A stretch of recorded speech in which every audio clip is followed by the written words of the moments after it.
okubaddolera tibiwankulambi bwe bikondekerawo gw'okwanyaga teri kubuukabuuka wazira mu kamira bugobo ate gy'obisanga. Dr. Batinde Abamaga Kaddu Baligeya Nkoona mbakubira ku ngabo y'Abaganda mwenna gye muli eyo. Bagamba nti ow'ettima tatundusa waabo naye leero wamana mmalifu etizi erituuka n'okuyulizaawo mu Olubugo gy'oli emagombe nti eriyo enkinzo ate gy'anaatabya. Batayi mwenna mbabuuzaako nate gye muli eyo.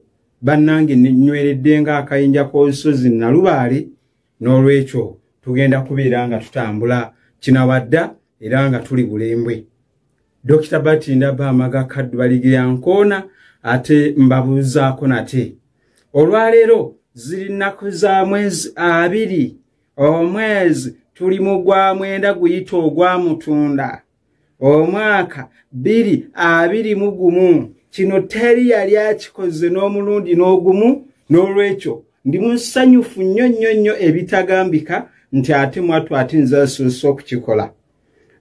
Nsooka kubeera nga nebaza munywanyi Kalyesuubulamu wadde Ramadan eyalwana okulaba nti oba oli awo tubatuusaako empeereza n'ey'omulembe ey'okunfunira ku lutimbe ate ne tweyongera okumanya. N'olwekyo mukadde wange Kalyesuubulamu wadde Ramadan ate weebale nnyo weebalire ddala oyo no yeddira ndiga ali mu ggwanga lya UAE. Ono nno yatukola ekitagambika n'alwana nange okulaba nti oba oli awo tulwana n'empeereza y'omulembe gy'ogenda okutandika okufuna. Bassabo ne banyabo kino ekintu kikakasiddwa era kiyingire mu byafaayo. Batindira Abamaga Kaddu Baligeya Nkoona nze asoose okukikola. Teri mulala yali akikoze taliyo n'omulundi n'ogumu. N'olwekyo ekyo nkyenyumirizaamu nnyo kubanga omutwe gwange ddala tegunnimbangako. Ndi nnyini mutwe ekyo tokyerabiranga olw'okuba nti ebiyiyirize bingi ate byenkyabaleetera. Twagala otandike ng'omugenzi Kafiro bwe yagamba nti lumirirwa ensi era n'abataate mubatendeke ennimi zaabwe muzibaagazise ne mu njogera. Kino ekintu kyendwana nakyo buli lunaku okulaba nti abaana kyova olaba n'ekyoto kyakyuse kiri nti ekyoto ky'enju n'okumanya. Ekyoto ky'enju n'okumanya. Kaakati obutambi buno tubuzannyira mu maka gaffe n'abaana baffe nga balaba ebintu bye baabakyaya. Kino nakituumye nti oluyiira lw'olulimi Oluganda lwe baabakyaya abagunjukira olutuku oba enzungu ngenda kulaba nti ndwana ate okuziba malamu nga Lugaba ye mubeezi wange. Abakoppa mwenna mukoppe bwe ntyo nze nno mbaguliddewo ekkubo. Bassabo ne banyabo eyo yonna tuveeyo eby'okusimba ekiryo bataayisa abimanyiira era leka mbeere nga ntandikira wano. Tugenda kusoma era obutambi buyitirivu ddala obujja. Buli gyali eyo buli muntu yenna ajja kunneesimula bugolo. Ekitundu kye tulimu kye kitundu ekisooka. Olulimi Oluganda kitegeeza ki? Bassabo ne banyabo twagala tumanye ekibuuzo ekisookera ddala wano kiri nti Oluganda kitegeeza ki? Luno lwe lulimi olwogerwa mu masekati ga Uganda ne Uganda ate nga lwogerebwa Abaganda n'abatali. Kinajjukira temwerabiranga nabannyonnyola era nzize nkinnyonnyola nti olulimi Oluganda weekanganga Abalugwala balumanyi, weekanganga Abakyoli balumanyi, weekanga amawanga mangi. Ekituufu kyandibadde nti lwe lulimi olwandibadde luteekebwa olulimi ne luteekebwa ng'olulimi lw'eggwanga. Ne kale eri abatabaagaliza era tebayinza kulussaako. Naye ebyo byonna tubiyingire. Kinajjukirwa nti olulimi Oluganda okutandika lwatandikira mu masaza ga mirundi 3 era obudde bwe twalina Mawokota, Busiro, ne Kyaddondo. Munajjukira nti olubereberye Abaganda ffenna twali Banyolo. Era munajjukira nti Oluganda lutandika wakati w'okugatta Obuganda. Olw'okugatta Obuganda buno abamu nga bwe batugamba nti Kabaka Kintu gye yakuŋŋaanya ebika bya Buganda byonna n'abisiba Obuganda. Mwe tujja olulimi Oluganda naye ng'olubere mwattu twayugiranga Lunyolo. Kale bwe kibeera nti ebyafo bitugamba nti Lukidi Mpuuga Nsiŋŋoma Muganda wa Kabaka Kintu, tewali kubuusabuusa nti Omuganda yali Munyolo kubanga Lukidi Munyolo. N'olwekyo eyo y'entandikwa y'olulimi nga bw'omanyi okulya kubeera wantu wa mirundi egiwera ab'eŋŋanda. N'olwekyo ekito kyewuunya. Bassebo ne bannyabo, lwaki tusoma olulimi Oluganda? Byonna tugenda kubeera nga tubimanya. Tusoma olulimi Oluganda. Ekisooka kubanga lulimi lwaffe. Ekisooka kubanga lulimi olwogerebwa abantu abangi. Ekirala lutuyamba okutumbula ebyobuwangwa na buli kimu. Bannange ensonga mpitirivu tutunule.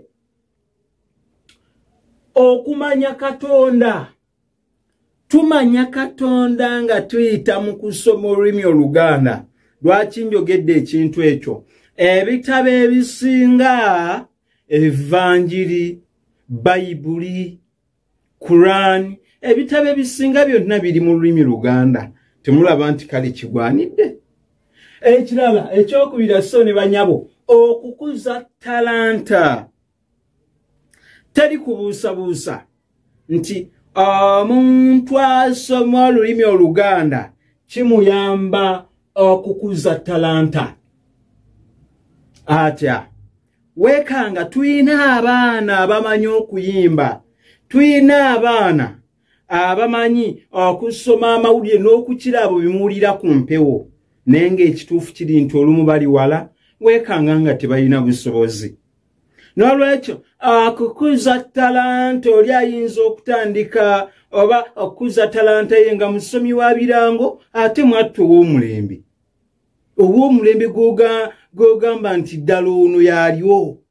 N'olwekyo kituyamba okukuza talanta. Bassebo ne bannyabo, eri abaana abayimba mu lulimi Oluganda n'ogamba tulabire ku mugenzi Paulo Kafeero nga yayimba mu lulimi Oluganda, baamani basudde. N'olwekyo olulimi Oluganda luyamba abantu okukuza talanta yaabwe kasita alutegeera obulungi. Abaana mubaagazisa olulimi lwabwe mulubatendeke ne mu njogera. Bassebo ne bannyabo, okufuna ebirabo nakyo weekiri, okufuna ebirabo, kubanga kakati nja kubawa ekyokulabirako nga situnasimba kiri okugenda wala. Entanda ya Buganda ezeegaba ebirabo n'ettaka, amasomero eri abo abawangudde era abeekakasa olulimi. Kyali kyakulaba nti olulimi lwammwe temulufeebya. Okufuna ebirabo, mutunulire radios ezisinga okutegeka empaka, era nga radio zitegeka abaana ne bagenda, so nno n'abantu abakulu ne batandika okubbinkana naye nga bambi abamu tebeekakasa. N'olwekyo nakyo kituyamba okufuna ebirabo. Tukissaawo olw'okuba tubeera twagazisa abaana olulimi lwabwe. Bassebo ne bannyabo, okusanyula obulamu. Olulimi Oluganda lutuyamba era omuntu bw'agenda ng'alusoma atandika okusanyula obulamu bwe. Onambuuza nti abusanyula ati awuliriza. Ebiwandiiko ebisinga biri mu lulimi Oluganda. Obutabo bw'engiro empanvu n'ennyimpi buli mu lulimi Luganda. Ali ate Omulangira Kenneth Tebandeke nkubidde ku ngabo y'Abaganda. Munywanyi Tamale Franco bufu bwe bumu, munywanyi Basajja Ssubi, ono nno Kibirige Amos Ddungu Basajja Ssubi ali ku luyi Salama, ate munywanyi Tamale Franca ali mu ggwanga mu kyondo ky'Abawalabu. lutuyamba okusanyula obulamu ebintu ebisinga ebiwoomu byonna ebitabo by'Oluganda ebiwoomu ebitontome ennyimba na buli kimu biri mu lulimi Luganda era neeyongereyo bassabo ne bannyabo ate era n'okubunyumirwa kubanga osoma bw'onyumirwa ekirala okukolegana obulungi n'abantu teri kubuusabuusa kwonna nti omuntu atamanyi lulimi Luganda kikyayinza okumubeerera ekizibu kale okukolegana n'abantu abalala n'olwekyo tukolegana n'abantu nga tumanyi ennimi kiyinza okubeerera ekizibu okutandika okunyumya n'omulugwala nga tumanyi Lugwala n'atandika akwanengana kyaningalira abasajja baagala kundya bassabo ne bannyabo n'olwekyo ekyo nakyo ne bwesikirwako ekirala empisa ey'okuwuliriza kale weewuunye nalwo lutuyamba okufuna empisa ey'okuwuliriza eri abantu abatawuliriza nga bw'otakwata luula eno n'ogimuba mu mutwe nga bw'otakwata muggo ye afaananira ddala bali yagamba nti abo mpulukutuza misota azigenda na muggo n'olwekyo okuwuliriza bassabo ne bannyabo okulongoosa embeera z'abantu mu by'obulamu muze muwulira ennyimba ez'enjawulo nga zikubiriza abantu okubeera abayonjo okwekuuma ekirwadde ekyalumiima mawuggwe kiyita ekirwadde kya COVID-19 oba COVID-19 nga empologoma bwe yatugamba okukyogera COVID-19 Katikkiro n'atuwa erinnya lya lumiima mawuggwe bangi abazze basomesa abantu nga bayita mu lulimi Luganda n'olwekyo kitegeeza nti okulongoosa embeera z'abantu mu by'obulamu tuteekwa okubeera nga tumanyi era nga tuwuliriza bulungi bye baba boogera bye baba batusomesa si kuwuliriza nnyimba zino kunyumirwa nze naliko mu kiraabu ne mbuuza abavubuka baali mu kuzina abaana ne bagiraawo nyimba za Fiki Famayika zali za katuuko mwana aje ne bakuba endulu ne basaanuka ni mubuuza owaayi oluyimba olwo makulu kigogize nangamba muganda wange mbadde nyumirwa bunyumirwa teri kyeyinza kukola kinagira ati okugulu kakati bassabo ne bannyabo tweyongereyo aka owejjoko lyaffe twaganira ddala okulima akambugu era effubitizi lyalina lituuka n'okuyuliza omufu olubugo walifu y'Oluganda kye tuyinza okuyita Luganda alphabet. Luganda alphabet zino ze nnyukuta ezeyambisibwa okutondawo ebigambo ebikozesebwa mu kwogera n'okuwandiika olulimi Oluganda. Mwetegereze walifu z'olulimi Oluganda tuyina 26. Feno tetulinga bali kaliba magulu meeru tuyina naffe enzimba yaffe enzimba eno nga kwe tutambulira bassabo ne bannyabo kino kyoto ky'enju n'okumanya kitegeeza mu njuyo ogoberera butereevu obutambi buno ekyo nze asoose okukikola teri mulala yabadde kukikola n'olwekyo abanaatwongera empeereza y'omulembe ate tuyina kye tusabuukulula n'olwekyo aboogera nti ate mwattu ayupite atuuka waffe ffe twawoomerwa emboona mwana wattu mu kuwoomerwa emboona twajja mu bino kaakati raba bino byonna sibitegeera gwe tunula eno gamba eyo I E O U wa ya cha ha nga ennyokota eno tugisoma nga era bw'obanga ogyogera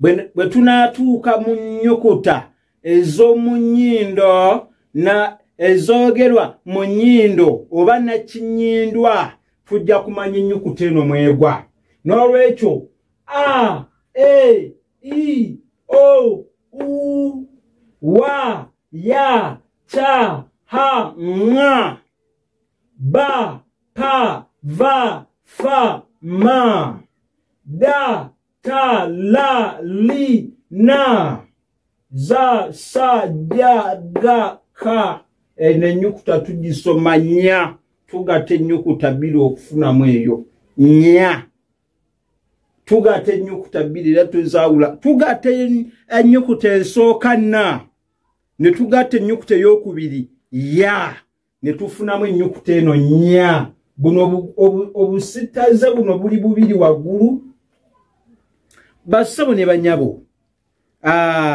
njagala tugende mpola mpola naye kankomewo n'ekitundu ekyokubiri kubanga bwe ntunula eruuyi eno ndaba ng'owejja okolera ayina kyaŋŋamba mikwano wamma twawule akassa nnyombo wamma n'akassa byama nze bwe ntunula eruuyi eno ndaba owejja okolera alina kyaŋŋamba ate era wamma ndaba yeesomye era bwe nneeyongerayo wamma oba olubugo wamma bw'olikira okwaluka ate wamma n'olusigula mambo nalwo era byonna bye bimu bataya akadde kankombedde mu kyekkobe ekyetungulu kiwoomerera ag'empujjo temwerabira nti gabeera gali agabeera gali agakkono mu balangira so ne wamma ag'empulukunya gaba ga mukopi bino mbyetegudde ow'obusa yeetegula lubale baffe empologoma ya Buganda wangaali